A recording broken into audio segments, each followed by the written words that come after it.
मसीह में आप सबकी सलामती हो। शुक्रगुजारी करते हैं खुदावंद की बारगाहों में है। आइए एक दूसरे को कहें कि भाई बहन खुदावंद आपसे प्यार करता है। बहनें बहनों से, भाई भाइयों से, अपने साथ वालों से कहें कि खुदावंद आपसे प्यार करता है। खुदावंद आपसे प्यार करता है। सब कहें, खामोश न रहे, बुलंद आवाज से। Praise God, praise God, hallelujah. यह हकीकत और सच्चाई है कि खुदा हमसे प्यार करता है। लेकिन एक दूसरी हकीकत जिसके ऊपर हम गौर कर रहे हैं वो बड़ी हमारे लिए दुख देने वाली हमें मालूम होती है, लेकिन ये कलाम की सच्चाई है। और जब हम कलाम की सच्चाइयों से वाकिफ नहीं होते उस वक्त हमारे लिए मसाइल ही मसाइल है। लेकिन कलाम की सच्चाइयों से वाकिफ होना मेरे लिए और आपके लिए राह निजात है।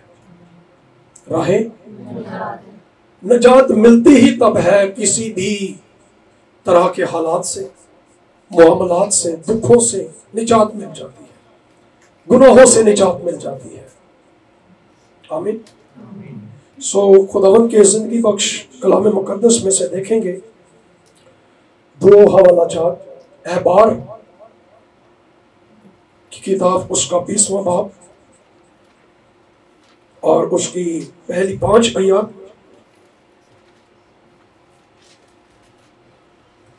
अहबार की किताब उसका 20वां बाब उसकी पहली आयत से, फिर खुदावंद ने मूसा से कहा। किसने कहा?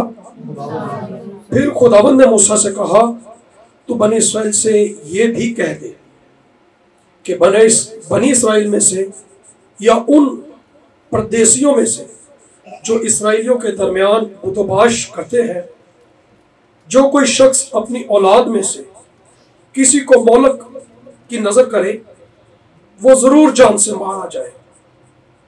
अहले मुल्क उसे संसार करें और मैं भी उस शख्स का मुखालिफ हूंगा और उसे उसके लोगों में से काट डालूंगा,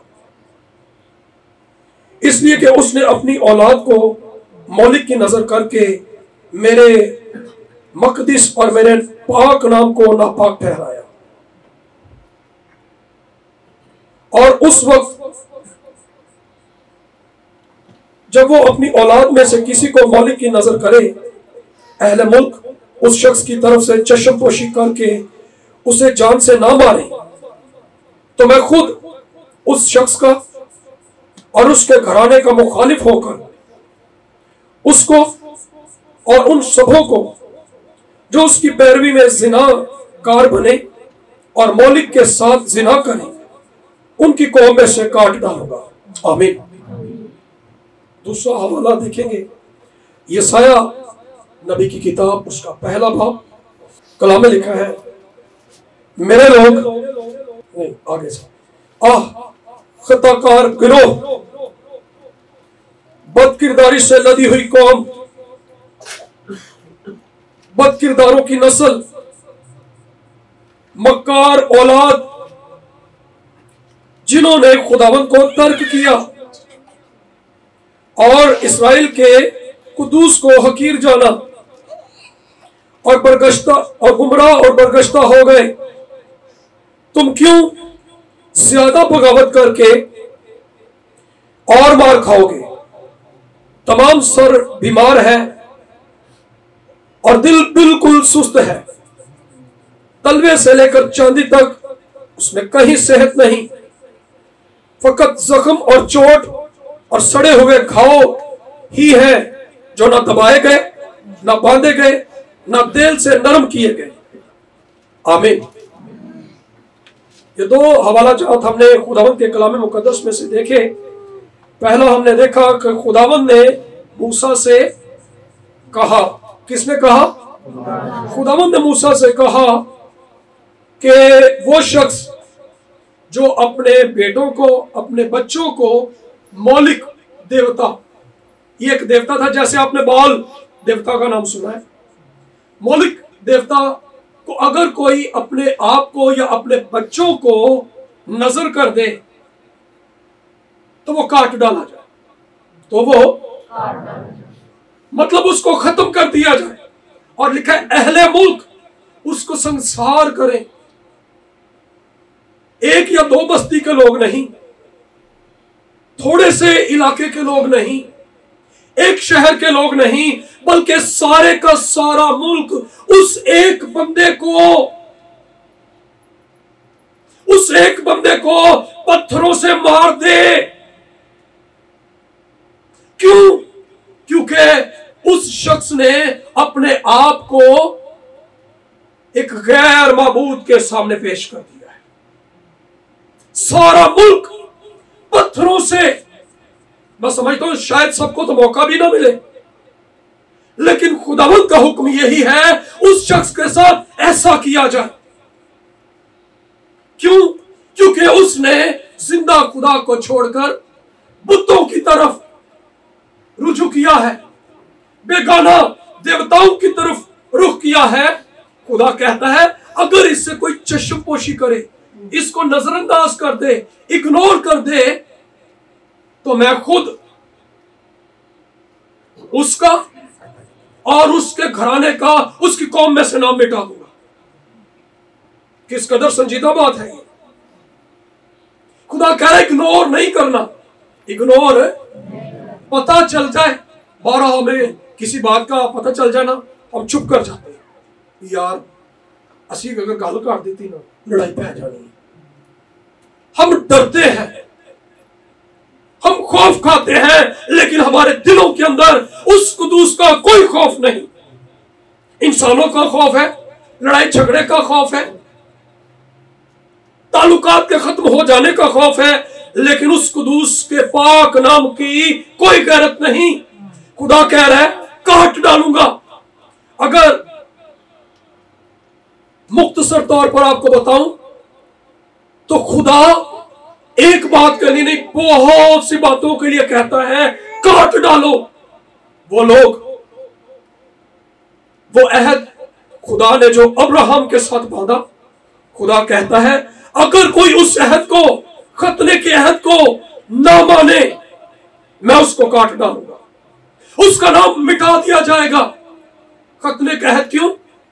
क्योंकि खतना बदन के ऊपर एक निशान है। यह जाहिर करता है कि ये आम लोग नहीं है।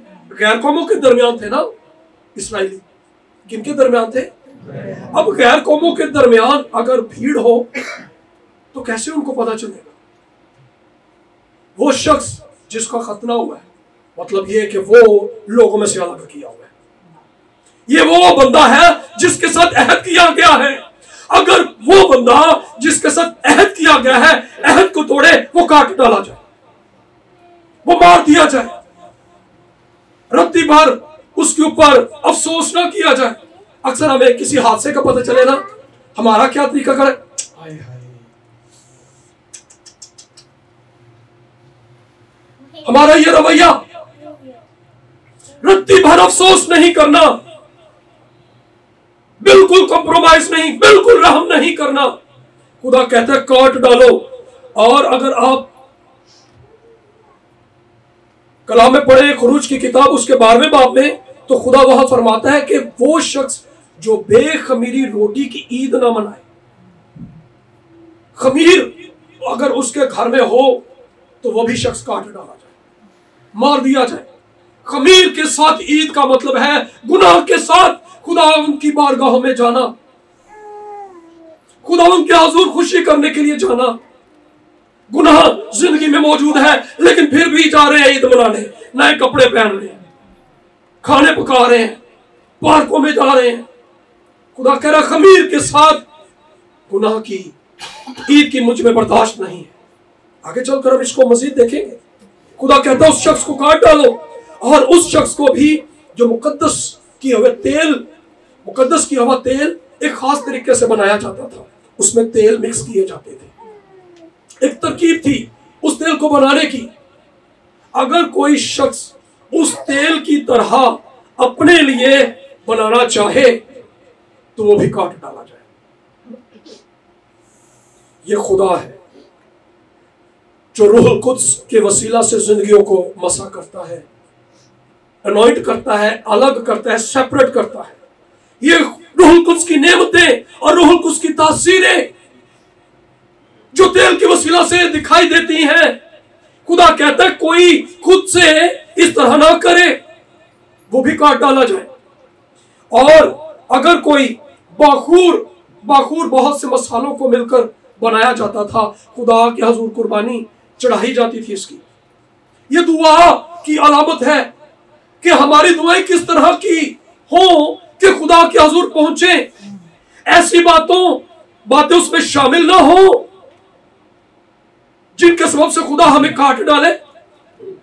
और फिर लिखा है कि वो शख्स जो सब्बत को न माने, वो भी काट डाला जाए। आज छुट्टी करनी हो ना शादी के लिए, तो फिर तो ऑफिस से बड़ी आराम से छुट्टी मिल जाती है। कोई अजीज मर जाए फिर भी आराम से छुट्टी मिल जाती है। लेकिन चर्च जाने के लिए कोई छुट्टी ना तो वो देते हैं और ना ही हम लेना चाहते हैं, हमें फिक्र इस बात की है कि नहीं यारो नौकरी लगी है, की करिए।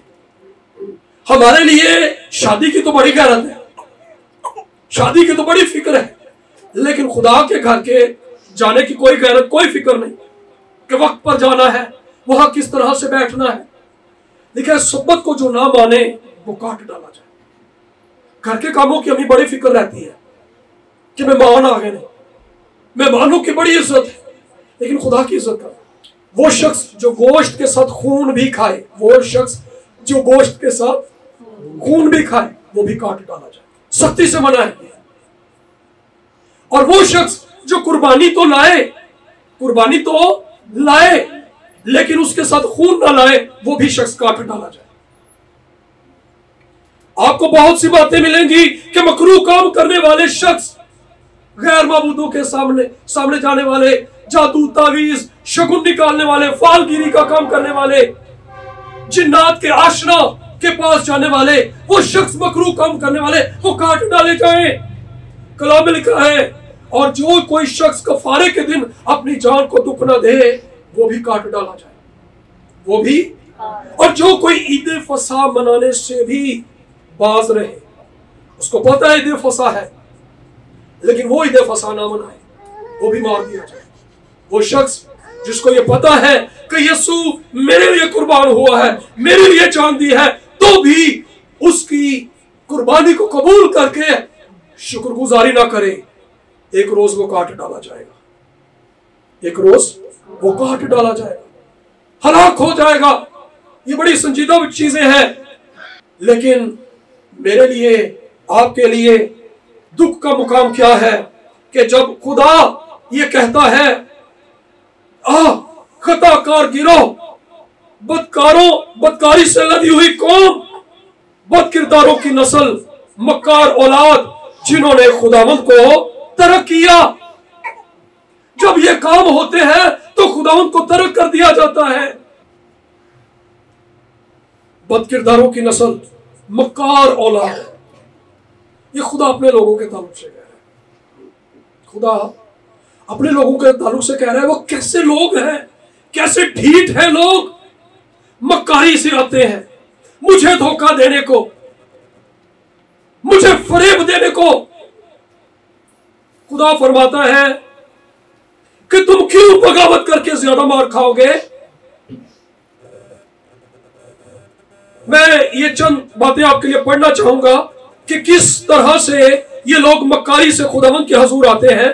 खुदावंद फरमाता है, तुम्हारे ज़बीहों की कसरत से मुझे क्या काम, मैं मेंढों की सौंपती कुर्बानियों से और फरबा बछड़ों की चर्बी से बेजार हूं। बैलों और भेड़ों और बकरियों के खून में मेरी खुशनुदी नहीं। जब तुम मेरे हजूर आकर मेरे दीदार के तालिब होते हो, तो कौन तुमसे ये चाहता है कि मेरी बारगाहों को रौंदो, आइंदा को बातिल हदिया न लाना। बखूर से मुझे नफरत है, नए चांद और सब्बत और ईदी जमायत से भी, क्योंकि मुझ में बदकिरदारी के साथ ईद की बर्दाश्त नहीं। खुदा की बारगाहों में तरह के रवैयों के साथ लोग इंटर हो रहे हैं उस वक्त और आज। क्या आज ये बात हमें वैसे ही दिखाई नहीं देती? क्या खुदावंद की बारगाहों को नहीं रोंदा जा रहा? क्या सिर्फ उन्होंने रोंदा? क्या सिर्फ उन्होंने सजा पाई? क्या आज की कलीसिया सजा ना पाएगी? क्या उसके लोग उसके हाथ से दुख ना उठाएंगे? खुदावंद फरमाते मैं खुद उनका मुखालिफ हूं। तुम क्यों ज्यादा मार खाकर बगावत करके ज्यादा मार खाओगे? खुदावंद कहता है कि बद किरदारी के साथ मुझ में ईद की बर्दाश्त नहीं। गुनाह जिंदगी के अंदर मौजूद है, गुनाह को छोड़ने का नाम ले लेते, लेकिन खुशी करना हमें बड़ा अच्छा लगता है।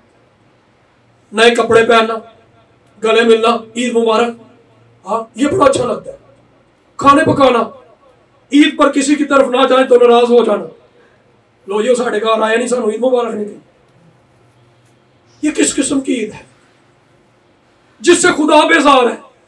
नीचे हम तो खुश हैं लेकिन खुदा बेजार है हमसे। खुदा को कोई खुशी नहीं।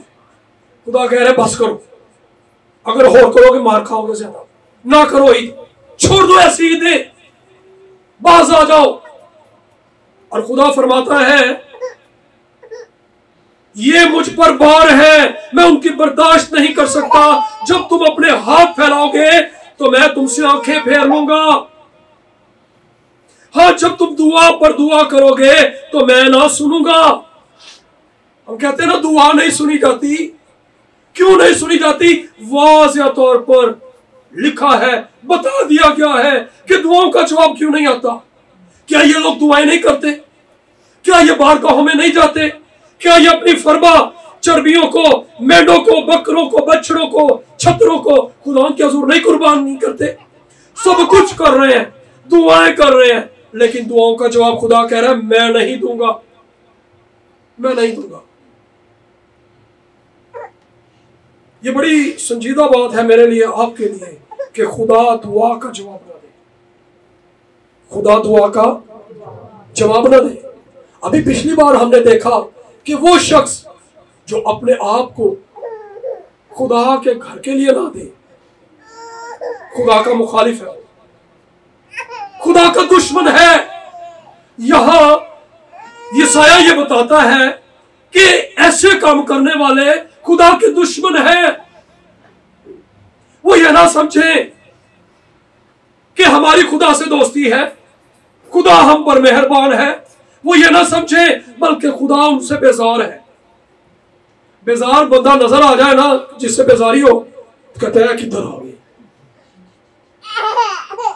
लोग मुझसे एक वक्त में बेजार थे और मैंने अपने कानों से यही जुमला सुना था, इन्हें भी हो नहीं आना से, देखने से बेजार, मिलना तो दूर की बात। जिस शख्स के साथ ताल्लुकात ठीक ना हो, जो पसंद ना हो, जिसका अच्छा किरदार ना हो, उसको देखने से बेजारी होती है, उसको देखने से खुशी नहीं होती। खुदा को क्या ऐसे रवैयों के साथ जब हम उसके सामने जाएंगे खुशी होगी?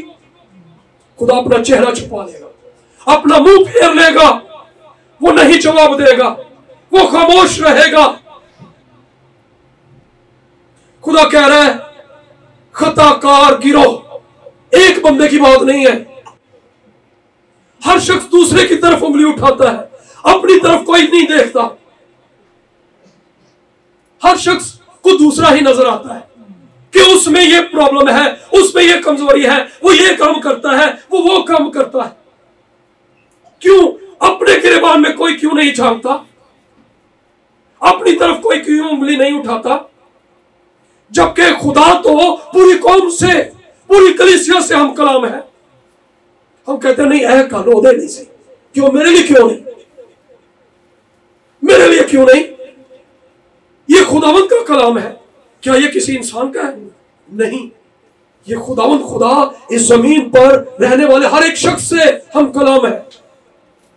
और कहता है कि तुम क्यों ज्यादा बगावत करके और मार खाओगे? तमाम सर बीमार है, दिल सुस्त हो जाना, हार्ट अटैक हो जाता है, दिल का अटैक हो जाता है। तो कलीसिया किस जगह पर खड़ी है? मौत के दहाने के ऊपर दिल सुस्त है, ब्लड प्रेशर लो हो गया। हाँ, दिल की कितनी फिक्र होती है। लेकिन यहां खुदा के घर की क्या फिक्र लिखा है कि फकत जख्म ही जख्म है और चोट और सड़े हुए घाव है। यह हाल है कलीसिया का। आपको कोई चीज कलीसिया में जाए अच्छी नहीं लगेगी, वहां आपको बुराई और बदी के काम दिखाई देंगे। खुदा यीशु मसीह के वक्त में क्या था, हैकल में खरीदो फरोख्त होती थी। लोग अपनी शो के लिए बड़े बड़े हथियार ला रहे हैं, बैंड बाजे बजवा कर सामने ला रहे हैं। क्या खुदा खुश था उनसे? खुदा यीशु मसीह ने क्या कहा, तुमने मेरे घर को, मेरे बाप के घर को डाकुओं की खो बना दिया। डाकुओं की खो। हम ये समझते हैं कि ये काम शायद दूसरे करते हैं, हम नहीं करते, लेकिन हर एक शख्स की जिंदगी के अंदर गुनाह मौजूद है, लेकिन उसको छोड़ने का नाम नहीं लेते हम। क्या यूना ने मनाती नहीं थी कि नैनवा के लोगों के लिए? क्या नैनवा के लोगों ने बादशाह से लेकर छोटा बच्चा जो शीरखार बच्चा है उस तक रोजा रखवा दिया? नैनवा के लोगों ने खाकसारी की, वो झुक गए, वो खाकसार हो गए। उन्होंने मान लिया खुदा मुआफ कर दे, ये हमारा गुनाह है। उन्होंने टाट ओढ़ा, रोजा रखा, खाना नहीं खाया, मातम किया, आहुजारी की, आहो बका की, वो रोए और चिल्लाए, खुदावंद हम पर रहम कर दे, खुदावंद हम पर रहम कर दे, खुदावंद हम पर रहम कर दे, खुदावंद हम पर रहम कर दे। वो पुकारने लगे। लेकिन यहां पर हमारा क्या हाल है कि यहां तो कोई मानने को तैयार नहीं। खुदा फरमाता है, आओ वहां मुझसे हुज्जत करो, मुझसे बात करो। अगरचे तुम्हारे गुनाह किरमजी भी हो तो मैं बर्फ की मानी सफेद कर दूंगा। आओ तो सही, इकरार तो करो, पुकारो तो सही, मैं मुआफ कर दूंगा। पुकारने वालों को वो मुआफ कर देता है, लेकिन जो इकरार नहीं करते उनको वो काट डालता है। गिनती की किताब उसके 20वें बाब में खुदा फरमाता है, वो शख्स अगर कोई शख्स अगर लाश को छू जाए और उसके ऊपर पाक पानी ना छिड़का जाए पाक करने के लिए, तो वो काट डाला जाए। वो शख्स जो तौबा कर चुका है, जो गुनाहों से मुआफी मांग चुका है, अपनी जिंदगी खुदा को दे चुका है, अगर गुनाह में गिर गया है तो यीशु के खून को कलाम के गुस्ल से फिर से पाक हो जाए, इकरार करे। लेकिन अगर वो इकरार नहीं करेगा तो खुदा काट डालेगा, खुदा मुआफ नहीं करेगा। लेकिन इकरार करे। नैनवा के लोगों ने क्या किया था? इकरार नहीं था कर लिया। क्या वो रोए चिल्लाए नहीं थे? हमारी आंखों से क्यों आंसू नहीं बहते? यिर्मयाह को खुदावंद कहता है कि मिस्री औरतों को बुलाओ जो रोने में माहिर हैं। बारहा हमने ऐसा देखा, जब मातम के घर में लोग रोते नहीं तो कुछ ऐसी औरतें आती जो रोना जानती हैं, जो दुख से रोती हैं, उनको देखकर सभी रोना शुरू हो जाते हैं। यिर्मयाह कहता है, औरतों को, माहिर औरतों को जो रोने में माहिर, हमारे लिए बुलाओ ताकि हमारी आंखों से आंसू बहे, हमारी आंखों से आंसू बहे, हम रोएं चिल्लाएं।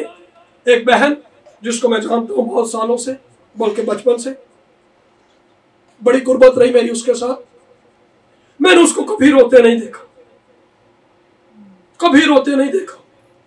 बड़े बड़े हालात उसकी जिंदगी के अंदर आए, बड़ा दुख उसकी जिंदगी के अंदर आया, लेकिन उसकी आंख से कभी मैंने आंसू को बहते नहीं देखा।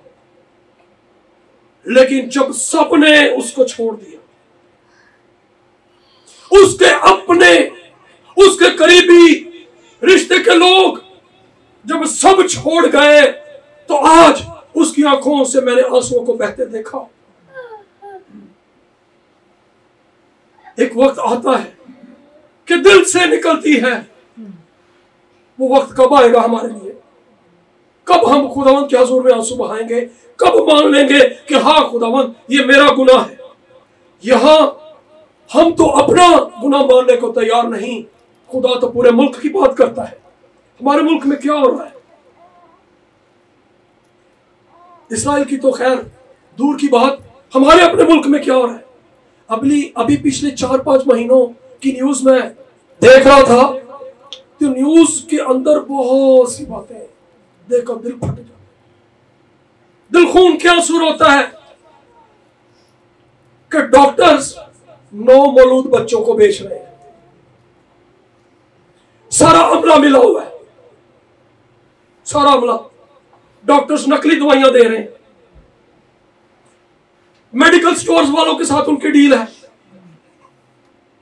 है, अगर किसी बहन के औलाद होने का वक्त हो तो सारा वो वक्त वो चेक करते हैं, और जब डिलीवरी का टाइम होता है उससे पहले तक तो वो कहते हैं सब ठीक है, लेकिन डिलीवरी के टाइम पे नहीं, बड़ी कॉम्प्लिकेशन है जी, ऐसे ऑपरेशन ही करना पड़ा। क्यों? पैसा बनाने के लिए। वो जानों के ऊपर तरस नहीं खाते, बेरहमी जुल्म है उनके अंदर। ये हमारे मुल्क में हो रहा है, हम देख रहे हैं, हमें पता है हमारे मुल्क में क्या हो रहा है।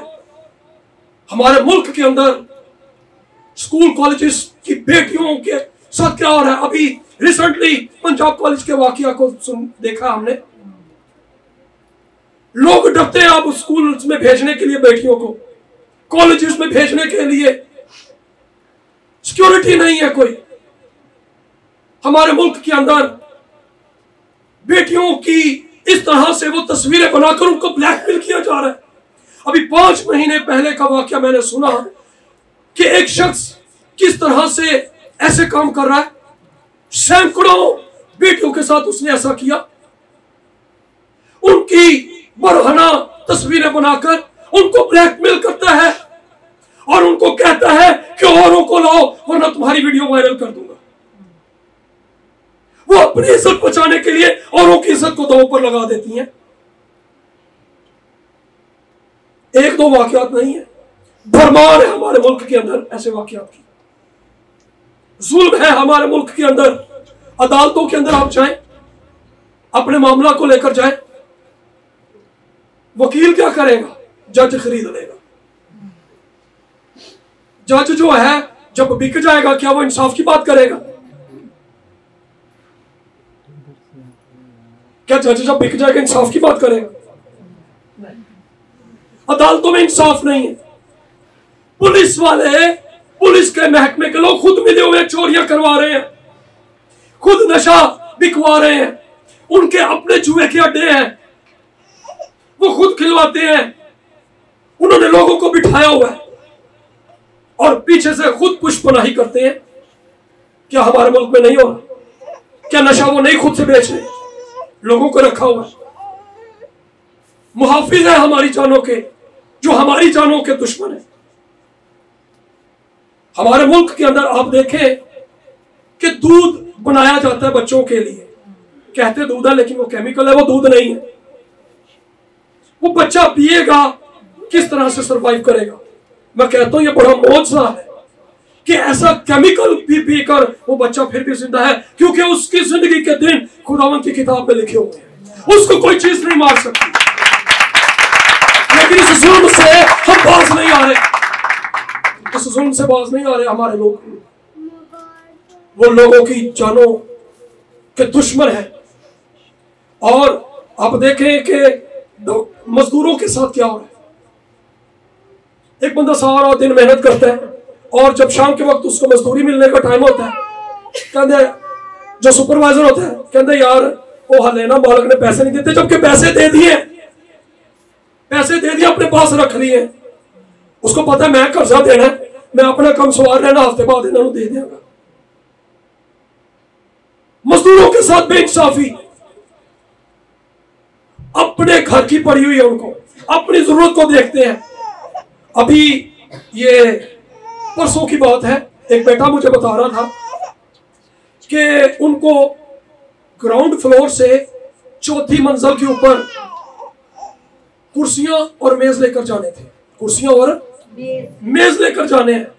मालिक ने उनके लिए एक शख्स के लिए 500 रुपए दिए एक शख्स के लिए 500 रुपए दिए, लेकिन जो सुपरवाइजर है वो पता है कितने पैसे दे रहा है? 150 रुपए। क्या ये जुल्म नहीं कि उन्होंने मेहनत की है, उनकी मेहनत का उनको अजर नहीं दिया जा रहा, उनको बदला नहीं दिया जा रहा? तो क्या खुदा मुल्क के ऊपर वबा न भेजेगा? क्या खुदा का हाथ खिलाफ ना होगा? आप देखें कि कोई चीज आप मार्केट से लेने चले जाए आपको असली नहीं मिलेगी, 2 नंबर चीजें मिलेंगी। खाने की चीजें लेने चले जाए 2 नंबर चीजें हैं। खाने की चीजों को अभी पिछले दिनों में देख रहा था, अचार जो बड़ा लोग पसंद करते हैं, चटपटी चीजें पसंद करते हैं, गंदगी की चीजों से वो अचार बना रहे हैं। फफूंदी लगी हुई है उनको, काई लगी हुई है उनको, वो खराब है, वहां चूहे फिर रहे हैं, कॉकरोच है, कीड़े मकोड़े हैं उनके अंदर। आप देखें यूट्यूब पर जाएं, बहुत से ऐसे लोग काम कर रहे हैं इसके खिलाफ, बहुत से लोग काम कर रहे हैं, उनके चैनल्स हैं, वो छापा मारते हैं और उनको पकड़वाते हैं। अब उनके वो लाइव वीडियोस दिखाते हैं, रिकॉर्ड ये मौजूद है इंटरनेट के ऊपर। गटर की गंदगी से साबुन बना रहे हैं, वही साबुन हम हाथों पर लगा रहे हैं, वही मुंह पर लगा रहे हैं, कपड़ों को धो रहे हैं। आप जाएं, आप देखें, आपको मिलेगा। हर शख्स जो है महंगी चीजें बेच रहा है और गालियां हुकूमत को दे रहा है। यहां लाइनों पर एक शख्स, मैं उसके पास गया और आप यकीन माने उसने इतनी गंदी गालियां हुकूमत को दी, ये 1 साल पहले की बात बता रहा हूं, इतनी गंदी गालियां दी हुकूमत को, हुकूमत ने ये कर दिया, हुकूमत ने वो नहीं किया, हुकूमत को ये नहीं करना चाहिए था, और इतनी गालियां दे के हुकूमत को कह रहा है कि महंगाई हुकूमत की वजह से, जबकि उसने अपना ही रेट लगाया हुआ है, जबकि इसी इलाके के अंदर वही चीज दूसरी दुकान वाला सस्ती दे रहा है। खुद अपने रेट बनाए हैं और महंगी चीजें बेच रहे हैं, अपनी जुबान को भी नापाक कर रहे हैं और अपने किरदार को भी, लोगों के साथ नाइंसाफी और जुल्म कर रहे हैं। क्या हमारे मुल्क में नहीं हो रहा? हमारे मुल्क में नहीं है। सब्जी लेने वाले के पास चले जाएं, आप किसी भी दुकानदार के पास जाएं, उसके तराजू के बाट पूरे नहीं है। चीज उन्हें तुम थोड़ी देनी, जिन्हों जो मर्जी कर लो। तुम पेट्रोल लेने चले जाओ, वो पेट्रोल आपको कम डाल के देंगे। ये हमारे मुल्क के अंदर हो रहा है और आप हैरान होंगे कि हमारे मुल्क के अंदर ये सब चीजें इस तरह से मौजूद है, लेकिन हम फिर भी खामोश हैं। राहगीरों को आराम से लूट लिया जाता है। मुझे याद है, बेटा जस्टिन पीछे बैठा हुआ है, मुझे एक दफा सर्जिमेंट हॉस्पिटल की तरफ जाना था मेडिसिन लेने के लिए। इसने मुझे मना किया कि भाई उस तरफ नहीं जाना। क्यों? क्योंकि मैंने पूछा क्यों, कह रहा भाई वो रास्ता ठीक नहीं, रात के पहरों में लड़के लूट लेते हैं। हमारे मुल्क के अंदर ये सब कुछ हो रहा है। राहगीरों के साथ खुदा बड़ा सख्त खिलाफ होता है। राहगीर मुसाफिर जो है, परदेसी जो है, अगर उसके साथ कोई इस तरह का काम करे, ये आप खुदा के कवानीन की किताब जो है, शरीयत की किताब, उसमें पढ़े, वाज़ेह तौर पर लिखा है परदेसियों के साथ कोई जुल्म ना करे। परदेसियों के साथ कोई जुल्म ना करे, यतीमों के साथ कोई जुल्म ना करे, बेवाओं के साथ कोई जुल्म ना करे। सभी कुछ तो हमारे मुल्क में हो रहा है और हम भी उसमें शामिल हैं। हम उसमें शामिल हैं और हर तरह का बुरा काम आप देखें हमारे मुल्क में, मर्द मर्द के साथ, औरत औरत के साथ रूसियाही के काम कर रहे हैं। क्या सदुम और मोरा के लोगों के अंदर भी ऐसे काम नहीं थे? क्या खुदा ने उनको खाके सिया नहीं बना दिया? क्या आज की दुनिया के लिए उनको चाय व्रत नहीं बना दिया? आज कहां पर है हम? हमारी आंखों के सामने ये सब काम हो रहे हैं, लेकिन हम खामोश हैं। खुदा उनके घर में आए भी तो बड़ी बेदिली के साथ आते हैं, कोई उम्मीद लेकर नहीं आते। अच्छा चले जाने आई जिन्हें पता नहीं साढ़े ते कोई असि खुदा ते एहसान करना आ रहे। खुदा के घर में एहसान करने आते हैं। गैरत नहीं है हमारे अंदर कि खुदा के घर के अंदर हम जा रहे हैं, किसी ख्वाहिश के साथ जाएं, किसी उम्मीद के साथ जाएं, किसी आस के साथ जाएं, ईमान के साथ जाएं, किसी बुत के पास जा रहे हैं। जिंदा खुदा के पास जो दुआओं को सुनता और जवाब देता है, जो समुद्रों को चीर देता है, उस कादिर मुतलक खुदा के हजूर में हम जा रहे हैं। हर तरह की बदफैली, नापाकी के काम हमारे मुल्क के अंदर है, लेकिन हम देख रहे और चुप है। हम देख रहे और चुप है, खामोश है। सानों की लगे। लेकिन मुझे एक बात बताए, जब महंगाई आ रही है तो क्या किसी एक बंदे के लिए कि सबके लिए? सबके लिए है ना। तो जब वबा आई कोरोना की, क्या वो किसी एक बंदे के लिए थी? क्या सबके लिए नहीं थी?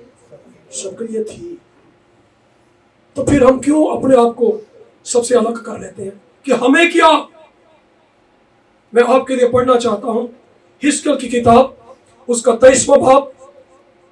ये सारी बदकारी के काम इस्राएल के लिखे हुए हैं।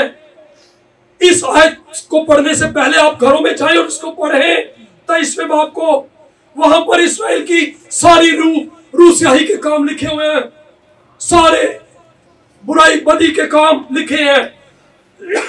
खुदा फरमाता है 30वीं आयत में, मैंने उनके दरमियान तलाश की कि कोई ऐसा आदमी मिले जो फसील बनाए और उसकी सरजमीन के लिए उसके रखना में मेरे सामने खड़ा हो, ताकि मैं उसे वीरान ना करूं।